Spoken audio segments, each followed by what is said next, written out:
This is Lauren Burke. This is Lauren Live. And what we find is the Department of Justice has declared an investigation on Federal Reserve Board Chair. I'm sorry, hang on one second. One second. I just have to adjust something.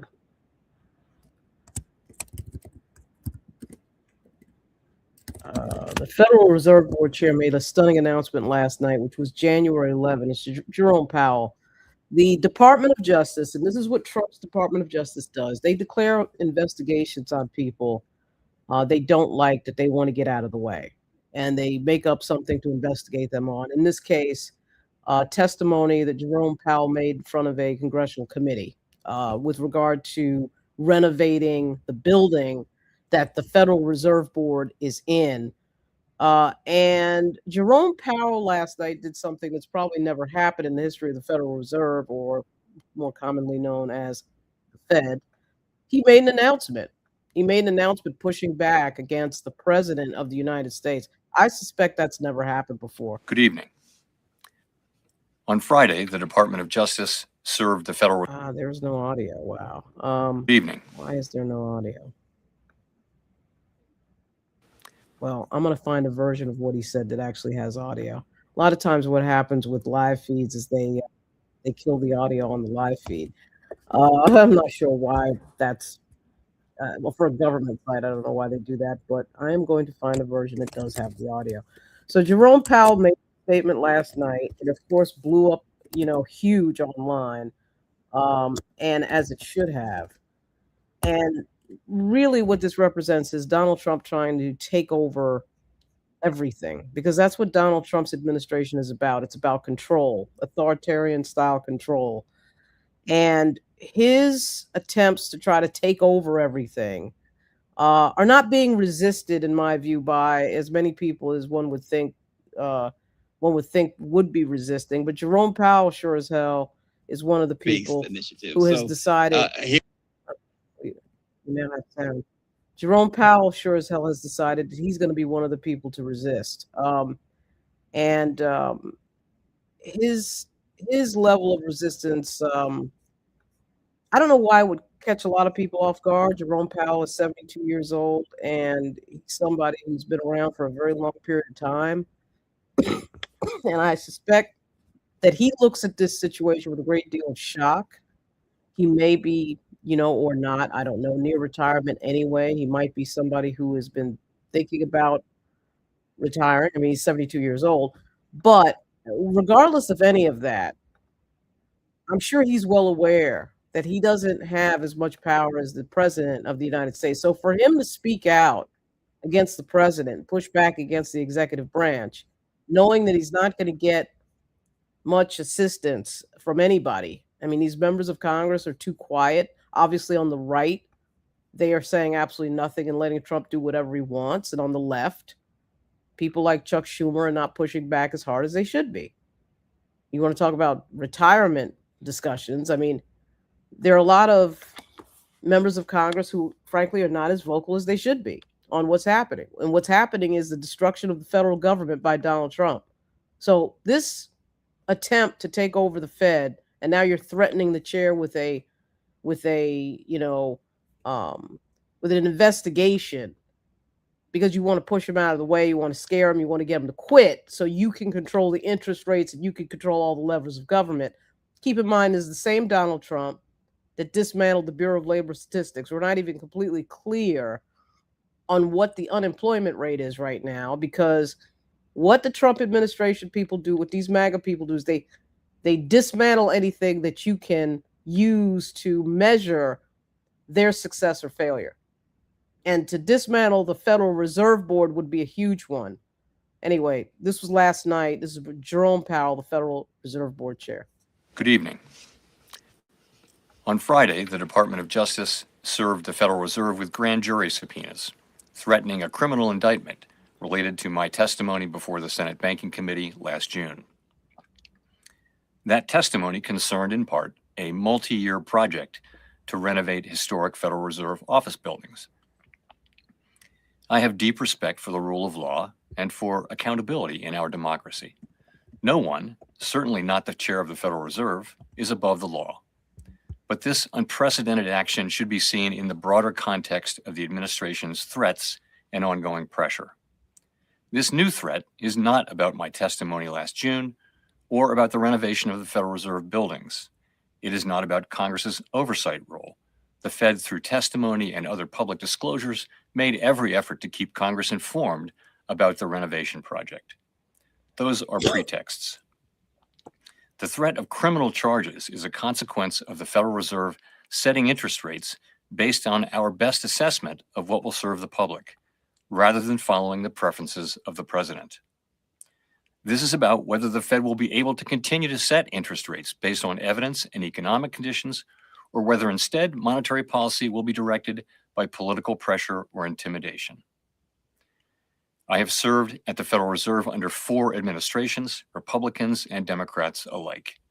In every case, I have carried out my duties without political fear or favor, focused solely on our mandate of price stability and maximum employment. Public service sometimes requires standing firm in the face of threats. I will continue to do the job the Senate confirmed me to do, with integrity and a commitment to serving the American people. Thank you. So can you imagine that he has to make this statement? Effectively, what he's saying here is the president of the United States is threatening me. I mean, the president of the United States is threatening me and my authority, and who controls the Federal Reserve Board. And hey, everybody, I would like you to know that I am not going to budge as a result of these threats. The fact that he has to make this statement alone is shocking, absolutely shocking, of course. And it shows you the rabid way in which the Trump people want to control everything, not just the streets of American cities that are run by Democrats, of course, not just the criminal justice system, not just the medical system and everything else. They want to control everything. And they're now trying to pull some sort of fake investigation, which is what it is, fake investigation, in lieu of this, we're investigating, now we're investigating, the DOJ is investigating the federal board chair, which is exactly what they're doing to Tish James, exactly what they're doing to James Comey. This is what they do to intimidate people, right? This is what they do to try to intimidate people out of their jobs. There is less than 300 days to the midterm elections in Congress. 300 days, which of course are in November. And this is what this is about. This is about Donald Trump trying to control as many things before that election. This is the story in the New York Times. Federal prosecutors open investigation into Fed Chair Powell. The investigation, which is said to center on renovations of the Federal Reserve's headquarters in Washington, is an escalation of the president's long-running pressure campaign on Powell. The U.S. Attorney's Office for the District of Columbia has opened a criminal investigation into Jerome Powell, the Federal Reserve Chair, over the central bank's renovation of its Washington headquarters. This is absolutely absurd. I don't think I need to say it, but I do need to say it. It's absurd. DOJ, run by Pam Bondi, is now trying to intimidate the Federal Reserve Board Chair, Jerome Powell, into quitting or leaving or whatever. We'll prosecute him because they can't get rid of him. They can't take him out of office. So now, okay, we've got to do some sort of criminal prosecution. Out in the open political use of the Department of Justice.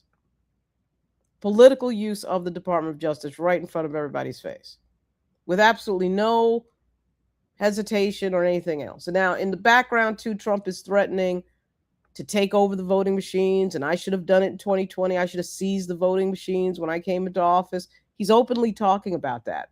He's openly talking about trying to take over Greenland. He's openly trying to discuss taking over countries. Obviously, he's destroyed a third of the White House, and now he's building some structure. Right? I mean, the guy is unhinged. And the question becomes, who is going to stand up and at the very least, say something. Doing something and saying something are two different things, but at the very least, say something. Jerome Powell has now said something. He's now spoken out, which a lot of these elected officials who've been bullied by this president have not done. Many of them, most of them have not done that. Jerome Powell is one of the only ones who's actually said, well, I'm actually going to say something. I'm not just going to slink out of here quiet. Can you imagine the threats he's probably getting, death threats to his house, the stuff that's being sent in there? I know he probably has federal protection, but still, he's probably getting, and his family, a number of threats right now, because that's the other game that the Trump people play, or that Donald Trump loves to play. He loves to threaten people. That's why Marjorie Taylor Greene left Congress on the 1st, because she was tired of it. She got worn down by the death threats. People get worn down by the death threats. So you could bet that that's going to be what's directed at Jerome Powell. So him doing this is not a minor thing, to get out here and speak like this against a president who is vindictive, who is vengeful, and really just crazy. And everybody knows it. And everybody, most people in any official government space are too afraid to say anything.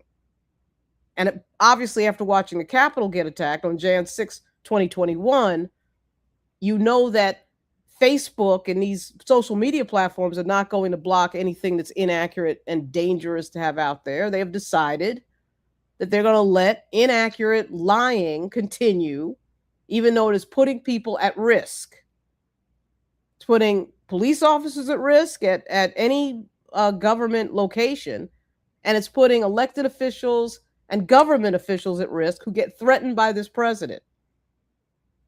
The idea that suddenly the federal board chair that Donald Trump doesn't like suddenly has a criminal investigation from Pam Bondi and DOJ. There's suddenly a sudden criminal investigation. It's laughable. It's craziness. It's craziness. It's authoritarian craziness. On top of the fact that we just witnessed somebody get shot to death in the streets of Minneapolis with no weapon, with no nothing, by some pseudo police force that we don't even know who they are. We don't know their names. They are working with no due process, with no warrants. They're kidnapping people off the street. That's what ICE is doing. When you're operating with no warrant and we can't ID who these people are, whether they're police or not is a question mark. We don't know that. We don't know who they are. They have no badge numbers. They have no identifiable name on their uniform. And as the chief in Philadelphia correctly pointed out, that is not what professional law enforcement does. Professional law enforcement IDs who they are. They tell you who they are. They have their name on their chest and they have a badge number. They are identifiable. They don't show up in something that just says the word police on it, throwing people to the ground, kidnapping them, renditioning them to other countries. You don't take away somebody's liberty and freedom without ID, without knowing who it is, what agency, who the person is, who the individual person is to that agency, and all this nonsense about, where they don't want to get doxxed. Well, why is it that the other 700,000 police in the country are not wearing masks? They're not afraid of getting doxxed.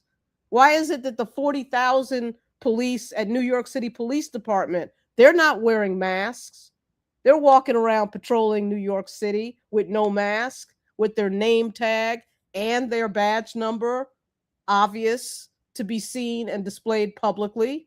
They're able to do that without worrying because they're professional law enforcement. That's who they are, professional law enforcement.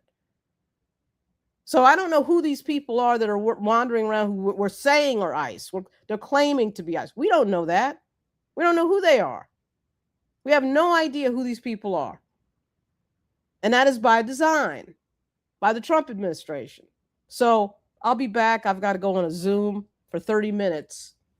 And when I come back, I'll be talking about the Tepe case again, this extremely sad case in Ohio, this double homicide. The alleged murderer is going to be arraigned at 12:30 today. But at any rate, to get back to Jerome Powell, this is a big thing that he did. It was a brave thing that he did. He knows exactly what he's going up against. And we've seen it play out before. We've seen members of Congress resign, not run again, because they know they're going to get threatened by the President of the United States. And Jerome Powell knows that. He knows what's about to happen. But he made this statement anyway. Good for him. Hopefully some other folks will find some guts, because this is an extremely serious situation right now in this country. I think his name is, who is it? Steve Schmidt at The Warning wrote about exactly what the state of play is. He's exactly right. We are in a rolling state of emergency in the United States right now. That is absolutely correct. At any rate, I'll be back. I'll be back in probably a half hour to 40 minutes. This is Lauren Burke. Oh, wow. This is Lauren Live. There's a lot going on, and this is a crazy thing that happened last night with the Federal Reserve Board chair. Crazy thing that he had to do it. Crazy thing that he was required to get on a video and make this video and talk this way.